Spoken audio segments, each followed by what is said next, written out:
Hi again, my last day here in Bangkok, here in Thailand. Flying back to Europe tonight. It's been a great adventure as always. Thailand never disappoints, and I'm already looking forward to the future when I'm sure I'll be back here again at some point. Right, a few things that I wanted to share with you on my last video and my last day here. One of them was a bit of a surprise that I was going to share with you, and we'll be going there very soon.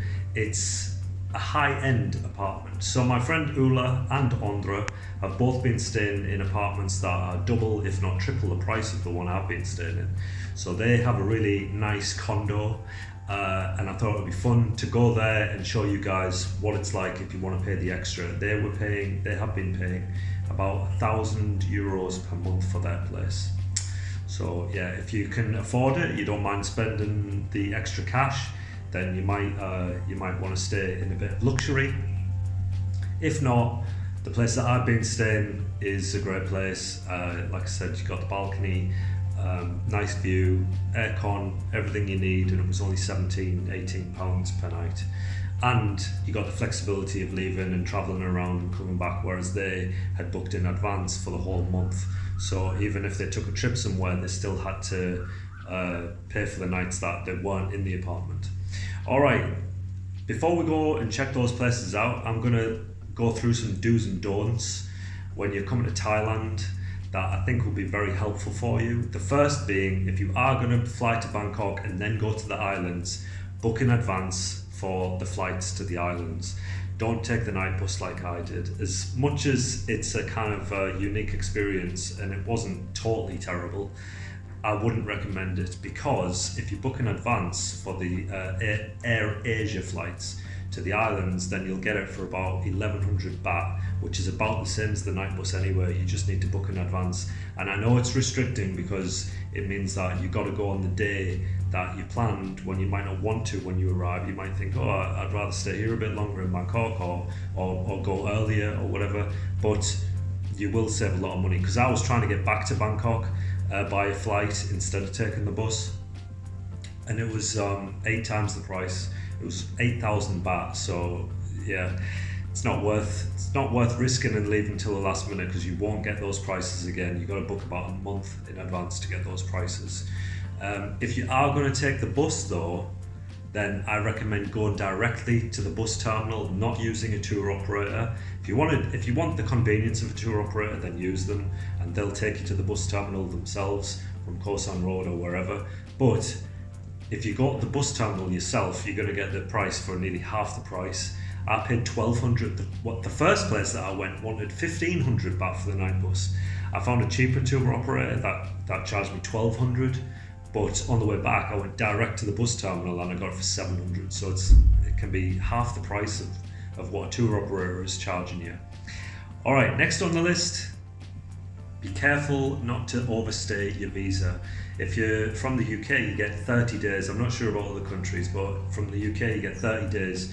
If you overstay this, you're gonna have to pay a charge every day. It happened to me one time, about nearly 10 years ago. I overstayed by accident, and back then it was about 500 baht per day, which is about just over £10 or about $13. I'm sure it's more than that now. It might even be £15 or more, I don't know, but you don't want to be having to pay for extra days because you misjudged the timing.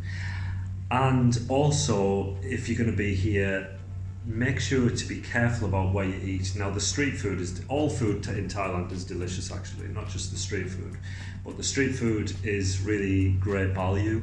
But just be careful, like, it's hard to know which one is going to be safe, because sometimes you're going to get a puli tummy, and it's usually because of the water. Maybe they didn't clean the food properly, or maybe they use the tap water to clean the food, and it's the water that gives you this it's just an uncomfortable stomach ache, and you might be running to the toilet. You don't want that. Like I've said in my videos, if you've been watching them, find a mall that all of the malls pretty much have a food court, and if you can find the food courts in the mall that do like the local, not the chain brands, but the places that cook local Thai food, then they're generally safe. I've not had any problems myself, and it's still great value, almost the same price as the street food. So that's what I would recommend to do instead. As for drinks, if you're gonna drink the buckets, especially on the islands, they're very popular. I would stick to brands actually when it comes to drinks, like well-known brands like Smirnoff, Jack Daniels, and things like that. Don't go for the Thai brands. I've done that a couple of times and always regretted it. The hangovers are 10 times worse. I don't know what they use and what they put in it, but I would definitely stick to the brands if you're going to do buckets.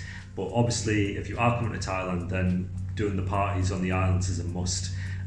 It's one of the unique experiences of being here, and I'm not sure of anywhere else that does parties like that on the beach, so you need to check those out if you're going to come here. Alright, a couple of other things. If you're going to visit a temple, make sure you take off your shoes before going inside. Same as like covering up. You don't want to be walking in there in a bikini or with your top off. That would be seen as disrespectful. There wasn't really a mistake, but when I got back from the islands, because I've been walking around with my top off a lot on the islands, which is normal down there.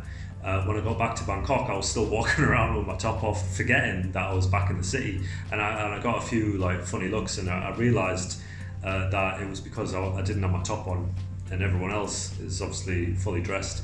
So I don't know if that's like not allowed or whatever, but it's probably a bit more respectful to just keep your top on, and especially if you go to visit a temple. Okay, and the very last thing that we're going to talk about is spending money. If you watch my other channel, Challenge Jackson, then you'll know that I'm very frugal. I try to spend as little as possible and save as much as possible. So for me, this holiday has been at the lower end of the budget. For some of you guys, you might be looking to spend more, but I'm guessing that the majority of people watching this are probably looking to do backpacking. So what can you expect to be spending?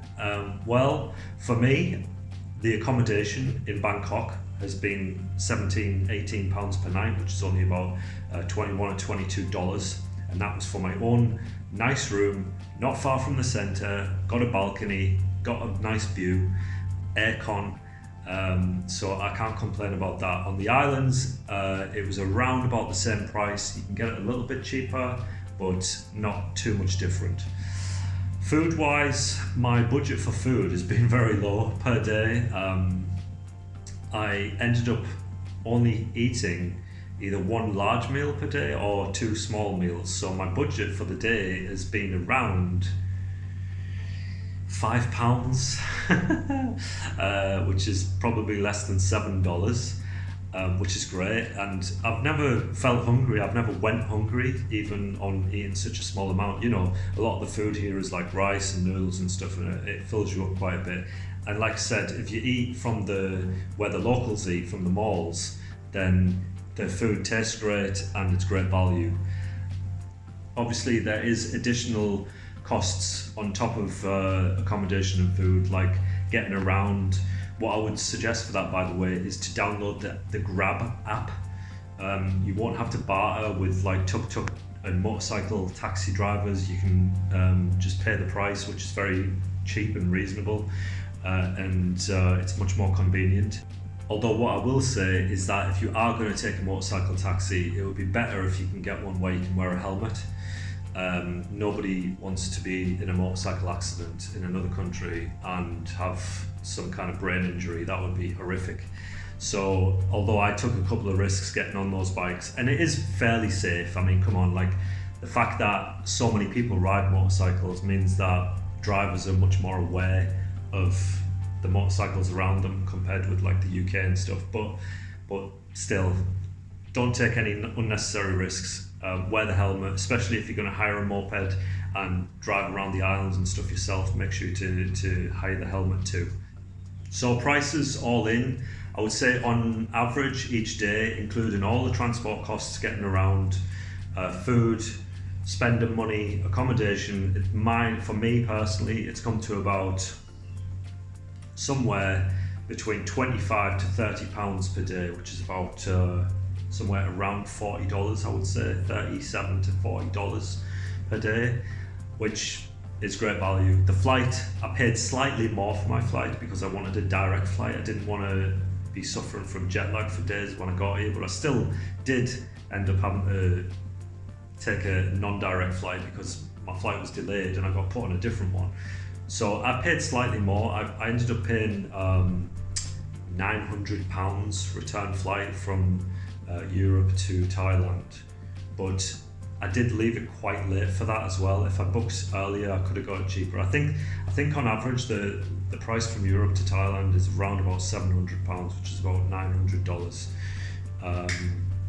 From America, I'm not sure. From the USA, you'd have to check for yourselves on that one. So yeah, all in,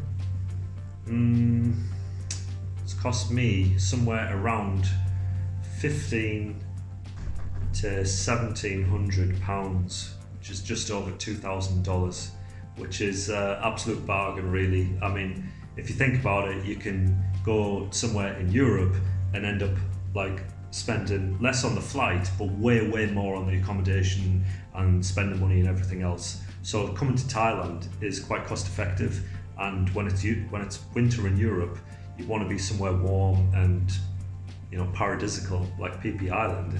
It's just a great place to be, away from the freezing temperatures back in Europe and the rest of the Northern Hemisphere. So I hope you found that useful, and we're going to get on our way and go and visit Ula and Ondra in their apartments now, hopefully, and see what a high-end apartment looks like. Wow, this is it. Looks very posh.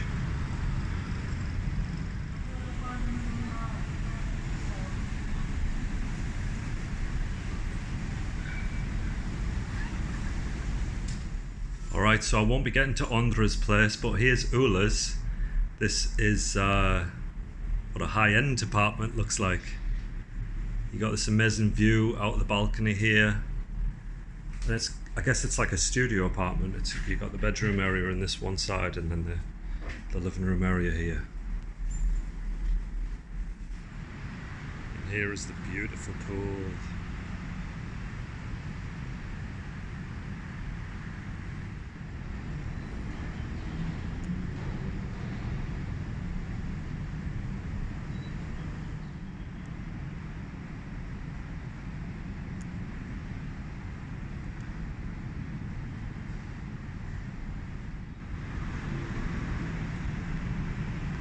Camera does not do it justice.